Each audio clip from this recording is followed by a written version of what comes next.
Topic,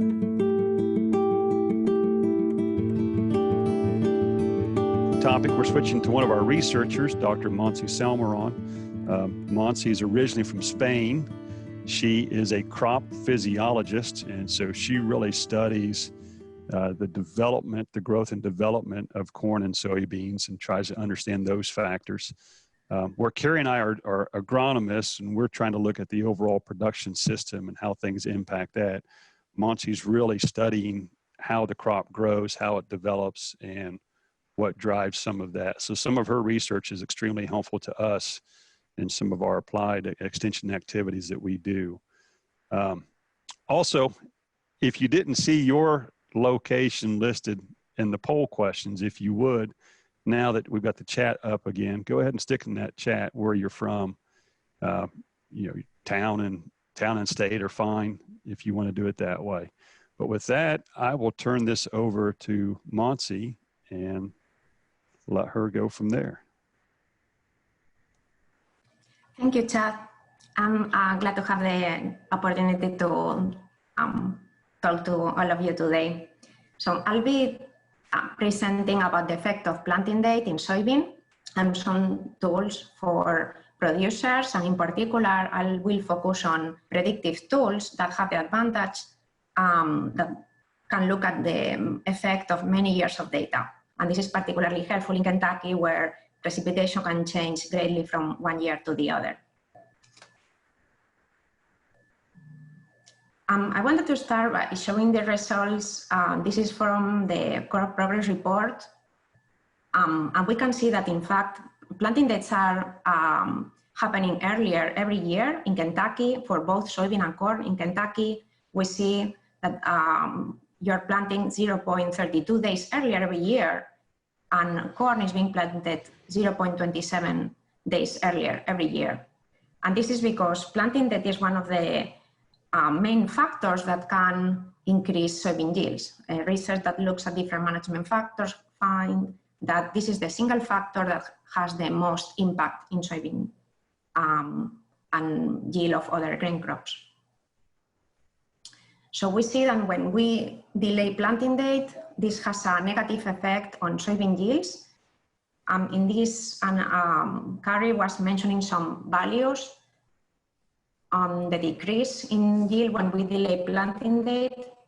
These are results from irrigated trials conducted in Lexington, Kentucky for the last 3 years, where we had a May and a June planting date, and the yields that we get with those two planting dates. And in red, I'm showing the yield decline when we delay planting date.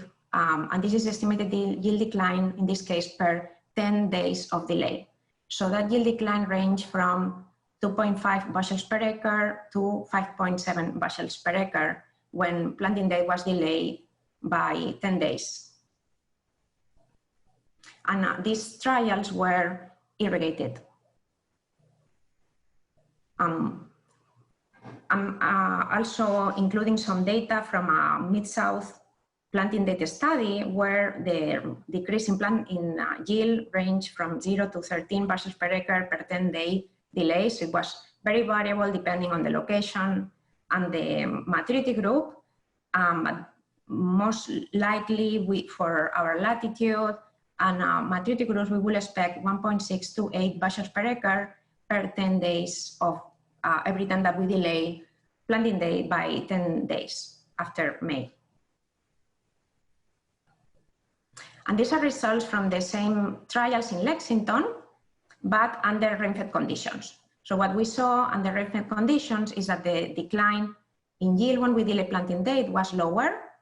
So in 2017 and 19, it was 1.8 and 1.3 bushels per acre per each 10-day delay in planting date. However, in 2018, this was the most wet year where we didn't see a response to irrigation.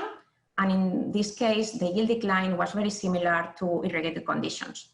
So overall, what we see is that we can expect 3 to 6 bushels per hectare decline when we delay planting day by 10 days in our latitude. However, and the rainfall conditions is going to be more variable, and we can expect the yield decline to be less. However, again, the results are going to change from year to year. So I wanted to continue explaining briefly what determines these yield differences, this yield decline as planting date is delayed. This is the solar radiation intensity on clear sky. So we see that the radiation intensity peaks in the summer solstice, and after that will decline. And here I'm showing the horizontal lines is the growing season for early maturity group 4, planted in mid-April, May or June. So what we can see is that by the start of flowering, when planted in April, it's close to the summer solstice. But as we delay planting date, the reproductive stages occur later in the growing season when the solar radiation intensity is lower. So this has a strong impact decreasing yields. So we summarize the factors that are going to influence yields that explain this decrease. One is this reduction in solar radiation intensity during the reproductive stages when the pod number is determined and when seed filling occurs. But also we have a strong decrease in the duration of the growing season. This is because soybean is a short day plant. So as we delay planting date, the crop is going to be exposed to reduced number of day length or hours of light, and that has an effect decreasing the duration of the growing season in soybean. So as you see, the growing season is reduced for more than a month when planting date is delayed from April to June. And finally, we also have the late reproductive stages occurring later in the season, so we have a higher chance of low temperatures that could be detrimental during seed fill. So, but what is the optimum planting date for soybean? So when these are results from a regional planting date study in the Mid-South from the northernmost location in that study. This is in Columbia, Missouri. And what we see is that often we see a quadratic response to planting date, linear or quadratic, where yield is going to decline, but when we advance further planting date beyond a date, we don't see further gain in yield. So when we looked at the optimum planting dates, in this figure, I summarized the data from the locations closer to Kentucky from this regional study, and these graphs show data from Milan, Tennessee, and Columbia, Missouri. The horizontal lines show the optimum planting date where we would where we will get the maximum yields for each soybean maturity group. So in Milan, Tennessee, we will get optimum yields, maximum yields in early May with maturity groups 3 to 5. However, with the maturity group 6, we had a wider optimum planting date, but yields were also lower on average. In Columbia, Missouri, the optimum planting date range from late April to early June, with maturity groups 3 yielding the highest. So in Kentucky, based on the results expected in Kentucky, we can have optimum planting dates that range from late April to late May. And this is a question that we're wanting to address. We know that yields are going to decline, but we want to know how soon we can plant soybeans and still get yield advantage. So we are conducting trials that we had trials with May and June planting dates during the last 3 years, and this year we also included an April planting date. Unfortunately, we had freezing this year that damaged the April planting date. And I'll talk about the freeze risk later in the talk in a moment. But we are looking at the yield response to planting date under both irrigated and rain-fed conditions, because we see there's an interaction and we can expect different response, and also with different soybean maturity groups. Because some maturity groups might be more favorable under different planting dates.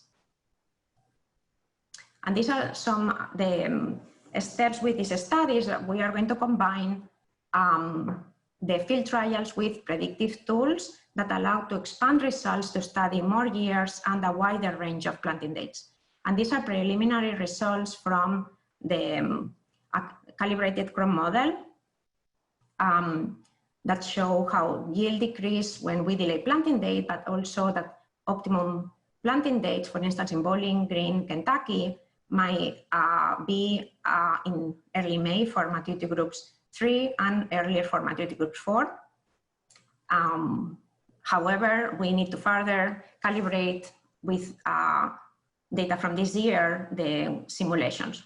Another interesting thing that we see is that when we plant in late May or early June, the differences between different maturity groups tend to be small, but when we plant earlier, we may expect more differences, and it becomes more important to select an optimum cultivar maturity group choice for that planting date. So the next step is to further calibrate the model with the field data so that we get more robust results, and then combine the simulations from many years with an economic analysis so that we can see, for instance, when we plant earlier, we might have risk of freezing or low yields in some years, but depending on the frequency and the risk of that freezing, it might be still more economically advantageous to plant earlier. Another tool I want, another tool I wanted to talk about is based on model simulations, is a Phenology tool. This one is already available and is based on model simulations I worked on previously from the study in the Mid-South. So you can use this link to access the tool. And I'll do an example. So on one hand, you have Phenology Maps. So we can select, for instance, if we were to plant in mid-May, when you scroll over the map, hey Montse, it shows. we can't see that. We can't see the website. You cannot see? Okay. What about now? Yes. Okay. So let me just start over. So when you go to home, we click the link, you can go to Phenology Maps, and this will show data from 30 years of weather data, results from 30 years of simulations. And we can select, for instance, an mid-May planting date. And the color shows the risk of freezing. So we are at that 20% risk of freezing when we plant in May, when we have an emergence date in May 16. So I guess we're unlucky to have freezing this year. And it also shows, when you scroll through the figure, the time of flowering. So for instance, for an early maturity group 3, we will expect R1 to occur just before the summer solstice. If we delay to a late maturity group 4, we will expect flowering just to be delayed for a week. But you can also look at the end of the growing season, and this can help you see what maturity group will adjust better to your environmental conditions and where reproductive stages will be at the peak of solar radiation. Another tool that you can access here is, because these are results from 30 years, but you can go to results from the current year and select input your postal code, select a maturity group, the emergence date,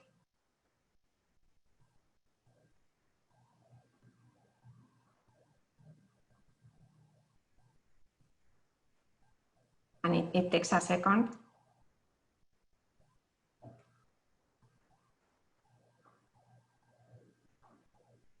But it will output the expected timing of different developmental stages.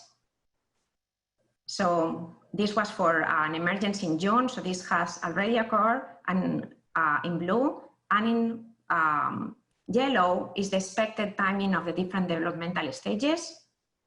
You can see below the projection for this year, and also based on 30 years of weather data. So with this tool, you can see what the risk of freeze, timing of the developmental stages, and you can select what maturity group might adjust, meet better the peak of high solar radiation intensity during reproductive stages. So this tool is already available, and you can access anytime when inputting and input your location, and it will calculate the timing with weather data from a nearby weather station to your location. With this, I'm finishing, and I would like to take any question that you may have. Thank you for your attention. Montse, thank you very much. I hope everyone understands or sees some of the data that goes in behind trying to better understand when to time soybean planting, asking some of those questions about trying to time flowering with peak sun day length and some things like that.